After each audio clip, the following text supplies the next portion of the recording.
जय हिंद दोस्तों। आपका एक बार फिर से स्वागत है इस दिव्यांश विरथरे यूट्यूब चैनल पर। और मुझे आशा है कि आप लोग बहुत ज़्यादा स्वस्थ होंगे और घर पर होंगे और अपनी पढ़ाई को बहुत अच्छे से कर रहे होंगे। जैसा कि आपने थंबनेल में देखा, आज हम एक बहुत ही वंडरफुल टॉपिक के ऊपर डिस्कस करने वाले हैं। और ये टॉपिक लगातार आपके जहन में, लगातार आपके ख्यालों में बना रहता है। और आपका सिर्फ एक ही सवाल होता है, एक ही क्वेश्चन होता है सबसे, कि भैया पेपर होगा कब। और आज के टाइम में ये सवाल हर एक बेरोजगार के मुंह पे है कि भैया पेपर कब होगा।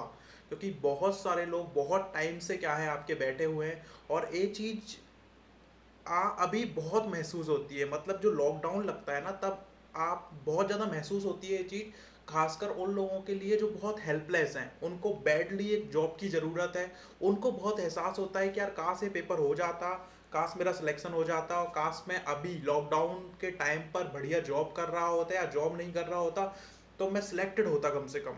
तो कम से कम एक चीज़ की टेंशन आपको नहीं होती, वो है आपके सिलेक्शन की, वो है आपके कैरियर की, वो है आपके फ्यूचर की। ठीक है। बट देख ही रहे हो कि आप एग्ज़ाम का अता पता बिल्कुल भी नहीं है, कोई भी एग्ज़ाम का। तो सर आज हम बात करते हैं कि कब आपका एग्ज़ाम एक्चुअली में हो सकता है, टेंटेटिव एक्सपेक्टेड डेट कब हो सकती है, एक्सपेक्टेड मंथ को कब हो सकता है आपके एग्ज़ाम का। और अगर इतना टाइम आपको मिलेगा तो उसमें आप किस टाइप से अपने आप को हैंडल करोगे, किस टाइप से अपने आप को मैनेज करोगे। तो इन सब चीज़ों की बात आज मैं आपसे करूँगा। तो देखो, मैं एक चीज़ को पहले समझा देता हूँ आपको कि इस टाइम की जो कोविड सिचुएशन है वो लास्ट ईयर से डिफरेंट है।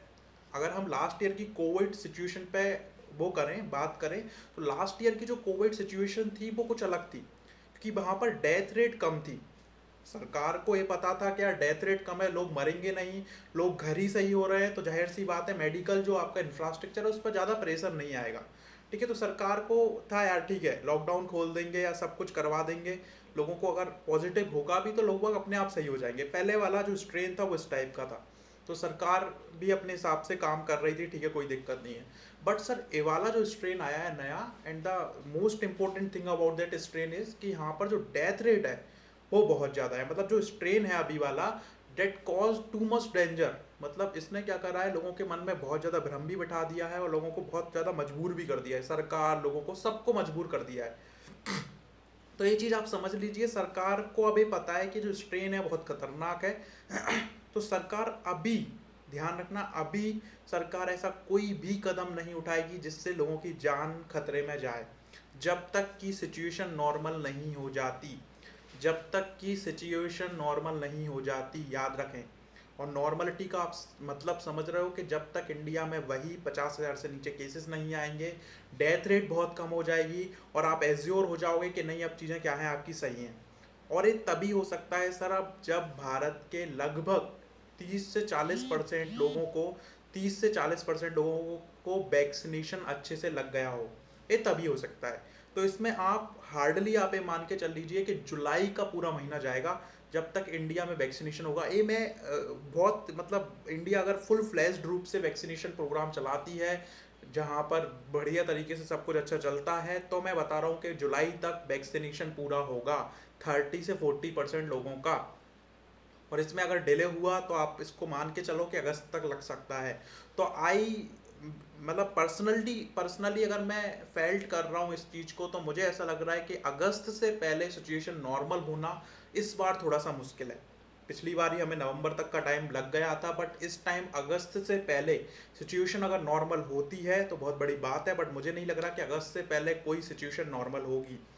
सिचुएशन नॉर्मल होना मतलब जो रेगुलर पेपर कंडक्ट होते हैं वो अगस्त से पहले तो नहीं होंगे। और एसएससी तो कोई पेपर अपना अगस्त से पहले नहीं लेने वाला।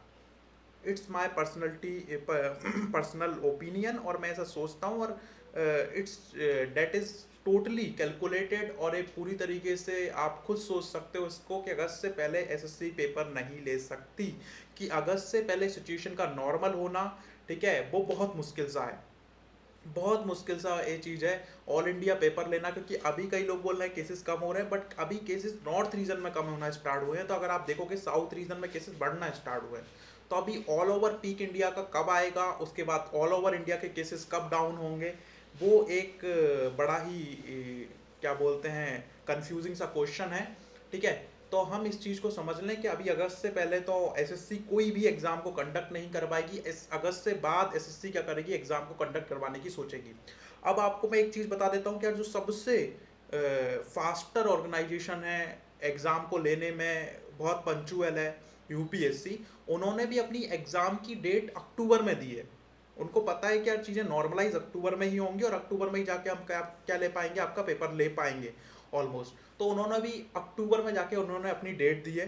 ठीक है, तो वो बिल्कुल टेक्निकल होते हैं, उनको बिल्कुल एक एक चीज़ को बिल्कुल ध्यान में रखते हैं। और आपको पता है एसएससी तो इतना सुस्त कमीशन है कि वो यूपीएससी से पहले काम नहीं करेगा। बट हम फिर भी होपफुल रहें तो अगस्त से पहले हमें कोई एग्ज़ाम देखने को नहीं मिलेगा, जहाँ तक मेरा ओपिनियन है। अब दूसरी बात करते हैं, अगर अगस्त तक कोई भी एग्ज़ाम नहीं है एसएससी का, तो फिर स्टेनोग्राफर का एग्ज़ाम कब जाएगा? तो मैं एक चीज़ आपको समझा देता हूँ सर। देखो, स्टेनोग्राफर के एग्ज़ाम से पहले आपके कौन कौन से एग्ज़ाम होने थे, तो सीपीओ का एग्ज़ाम होना था। स्टेनोग्राफर के एग्ज़ाम से पहले सीपीओ का एग्ज़ाम होना था, जिसको पोस्टपोन करा मई में और उसको फिर दोबारा से पोस्टपोन कर दिया। तो आप ये समझ लो कि स्टेनोग्राफर के एग्ज़ाम से पहले आपका सीपीओ का एग्ज़ाम होगा। किसका एग्ज़ाम होगा? सीपीओ का एग्ज़ाम होगा। उसके बाद एसएससी ने आपके एग्ज़ाम को फिर डिले करा था और कोई डेट नहीं दी थी, और उससे पहले एसएससी ने किसका एग्ज़ाम लेना स्टार्ट कर दिया था? सीएचएसएल का। तो जाहिर सी बात है एसएससी अब सीएचएसएल के एग्जाम को भी आपके एग्जाम के पहले करवाएगी। तो सीपीओ का एग्जाम पहले होगा, सीएचएसएल के एग्जाम पहले होंगे, और फिर उसके बाद अगर इनको और लगा के नहीं यार स्टेनोग्राफर को तो भाड़ में जाने दो, और एसएससी का ऐसा है भी, अनवांटेड चाइल्ड की तरह है स्टेनोग्राफर एसएससी का। जैसे एसएससी से कोई लगा, एसएससी को जिससे कोई लगाव नहीं है, एसएससी का बस एक दायित्व बन जाता है कि इनका एग्जाम लेना है। उनका एग्जाम कितना डिले हो रहा है, एसएससी को इससे कोई फर्क नहीं पड़ता। तो एसएससी अब यहाँ पर ये देखेगी, हो सकता है कि सीजीएल जो मई में होना था उसको भी स्टेनोग्राफर से एसएससी पहले ले ले। ठीक है, एक कंडीशन है, उसको भी एसएससी क्या कर सकता है, इससे पहले ले सकता है, बट ये हार्डली है। पर दो एग्जाम स्टेनोग्राफर से पहले होंगे ही होंगे, एक तो सीपीओ होगा आपका और एक कौन सा एग्जाम होगा आपका, सीएचएसएल। तो अगर आप सोचिए कि अगस्त में चीज़ें नॉर्मलाइज होती हैं, जुलाई अगस्त में चीज़ें नॉर्मलाइज होती हैं, तो अगस्त से एग्ज़ाम चालू हुए तो अगस्त सितंबर तक आपके सीपीओ होगा आपका और सीएचएसएल होगा, हम ऐसा मानते हैं। तो ये हार्डली, मतलब ये होपफुली मैं बोल रहा हूँ कि सब कंडीशन बहुत अच्छी रही, 100% चीज़ें रही, तो आपका एग्ज़ाम सितंबर के महीने में होना चाहिए। सितंबर के महीने में होना चाहिए। फिर एसएससी के ऊपर डिपेंड है, एसएससी इसको और कितना डिले करता है। बट आई पर्सनली फेल्ट कि सितंबर से पहले आपका एग्ज़ाम तो नहीं होगा।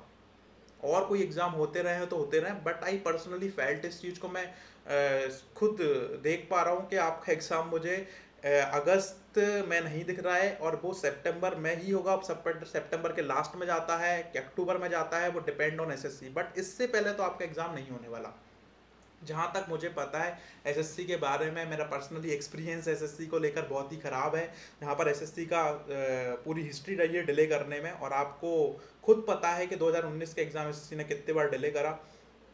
तो आप खुद सोच के चलिए कि आपका एग्ज़ाम लगभग उतने टाइम पर ही होने वाला है। अब क्वेश्चन दूसरा आता है कि यार अगर एग्ज़ाम उतने टाइम पे होने वाला है तो ये अच्छी चीज़ है कि बुरी चीज़ है? तो सर, एग्ज़ाम का डिले होना हमेशा ही बेकार होता है। ये चीज़ हमेशा याद रखिए, एग्ज़ाम का डिले होना हमेशा ही बेकार होता है। आपकी प्रिपरेशन जितनी अच्छी हो सकती थी वो और बिगड़ जाती है, क्योंकि हम कैजुअल हो जाते हैं। एग्ज़ाम डिले होता है तो ठीक है, वेब सीरीज़ भी दिख रही है, सब चीज़ दिख रही है, जितनी अच्छी प्रिपरेशन हमारी पहले थी वो चीज़ें बेकार होना स्टार्ट हो जाती हैं। ठीक है, तो अब हम क्या करें इस दौरान? तो सर, ये मौका उनके लिए बहुत अच्छा है, ठीक है, जिनकी रैंक 2019 में बेकार आई है, या उनको होम स्टेट चाहिए, या उनको सी ग्रेड में अपग्रेड करना है, उनके लिए बहुत अच्छा मौका है, क्योंकि उनकी अभी पोस्टिंग नहीं हुई है, तो वो अपनी रैंक को सुधार सकते हैं अभी। ठीक है, उनके लिए अच्छा खासा टाइम है, और ये मौका उनके लिए भी बहुत अच्छा है जो बिगिनर्स हैं, या अभी जो सोच रहे थे यार ठीक है यार 2020 में तो आप क्या ही करेंगे, टाइम नहीं बचा है, फॉर्म भर दिया है पर तैयारी नहीं है। बट उनके पास अब टाइम है कि 2-3 महीने हैं उनके पास कि वो अच्छी तरीके से तैयारी कर सकते हैं, और 2020 वाले अटेम्प्ट को ही अपना सिलेक्शन अटेम्प्ट बना सकते हैं। और जो अच्छे से तैयारी करके बैठे थे, उनके पास मौका है कि वो अब मेरिट में आ जाएं। उनके पास मौका है कि वो अपने आप को और रिफाइन करते रहें, जिससे वो कहाँ पर आ जाएं, आपके मौके मेरिट में आ जाएं। सेकंड ऑप्शन आपके पास कोई नहीं है कि आप पढ़ाई छोड़ दो और वहां पर मजे करना स्टार्ट कर दो, क्योंकि हमेशा याद रखो, someone wants badly than you. कोई है जो आपसे बहुत ज़्यादा, क्या बोलते हैं, बेसब्री से कुछ चीज़ों को चाहता है। कई लोग बोलते हैं सर हमारा सिलेक्शन नहीं होता, वो इसलिए नहीं होता क्योंकि आप, your desire is not so much intense. आपकी जो डिज़ायर है वो इतनी इंटेंस नहीं है, इतनी ज़्यादा बैडली डिज़ायर नहीं है कि वो चीज़ों को क्या कर सके, हैपन कर सके। तो याद रखें, कुछ लोग जब आप सो रहे होंगे तो कुछ लोग आप मेहनत कर रहे होंगे, वो चीज़ आप हमेशा याद रखें। ठीक है। तो मैं ऐसा मानता हूँ कि ये टाइम आपका गोल्डन अपॉर्चुनिटी है। मैंने पहले भी लॉकडाउन लगा था, तब भी आपको बताया था lockdown is always a golden opportunity. पर लॉकडाउन में पढ़ना अपने आप में ही एक क्या है, डिफिकल्ट टास्क है। तो अगर आपका कंसिस्टेंसी आपकी पढ़ाई में नहीं आ रही है तो कोई क्लास ज्वाइन कर लो, क्लास ज्वाइन से आपकी कंसिस्टेंसी आती रहेगी। और अगर आपकी कंसिस्टेंसी है तो कोई दिक्कत की बात नहीं है, सबसे बड़ी चीज़ वही है। और नहीं आ रही तो हमारी क्लास चल रही है और हम खुद यहाँ पर एफर्ट कर रहे हैं, चीज़ों को देख रहे हैं, तो आप उनको ज्वाइन कर सकते हो। ठीक है। साथ ही साथ जिनकी तैयारी बहुत अच्छी है वो अपनी गलतियां देखें, कहाँ पर गलतियां कर रहे हैं, उनको रेक्टिफाई करने की कोशिश करें। ठीक है। और अगर आप नहीं पढ़ पा रहे हैं तो छोटे छोटे टाइम टेबल्स बनाकर उनको पूरा करने की कोशिश करें। कुछ तो पढ़ते रहें। सबसे इंपॉर्टेंट चीज़ है कि यार आप पढ़ाई से दूर ना हो जाएं। मतलब अभी ऐसा नहीं है कि 1-2 महीना का ब्रेक लेना है फिर पढ़ाई को स्टार्ट करें। अगर ऐसा करोगे तो आपकी जो मेहनत आपने अभी तक करी है, शायद शायद शायद वो पर 100% मेहनत है तो वो शायद 20%, 30%, 40% ही बचे। तो इन सब चीज़ों का ख्याल रखिए। एग्ज़ाम में अभी टाइम है और ये टाइम का यूटिलाइज करिए। अगर आपको नेक्स्ट ऐसी लॉकडाउन में हेल्पफुल ना बैठना पड़े, आपको ये ना सोचना पड़े काश मेरी जॉब होती, तो इस अटेम्प्ट को अंतिम अटेम्प्ट बनाइए। ये टाइम आपका है, आप इसका क्या करिए, यूटिलाइज करिए। Thank you so much. घर पर रहिए और सुरक्षित रहिए। दूसरी प्रायोरिटी है, एक चीज़ और है कि आपको अपने आप को सेव करना है इस पूरे सिचुएशन में। Thank you.